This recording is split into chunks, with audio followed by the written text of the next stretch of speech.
नमस्कार अमरावती। अमरावती शहरात कायदा व सुव्यवस्था राखण्यासाठी गुन्हे शाखा सतत सतर्क असल्याचं पुन्हा एकदा दिसून आलंय।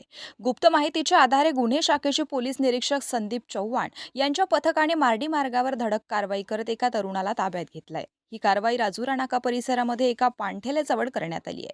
अभिषेक गोविंद जाधव वय 25 राहणार गजानन नगर अमरावती याला कोयता आणि चाकूसह ताब्यात घेण्यात आलाय।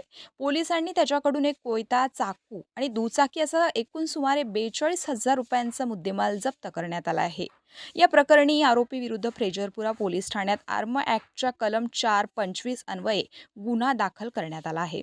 ही कारवाई पोलीस आयुक्त राकेश ओला यांच्या आदेशानुसार गुन्हे शाखेचे पोलीस निरीक्षक संदीप चव्हाण यांच्या नेतृत्वात पोलीस निरीक्षक गजानन सोनूने तसेच पोलीस कर्मचारी दीपक सुंदरकर, सुनील लासूरकर, जहीर शेख, सचिन बहाळे, अतुल संभे, सूरज चव्हाण, राजिक रायलिवले आणि योगेश पवार यांनी ही यशस्वी कारवाई पार पडली आहे।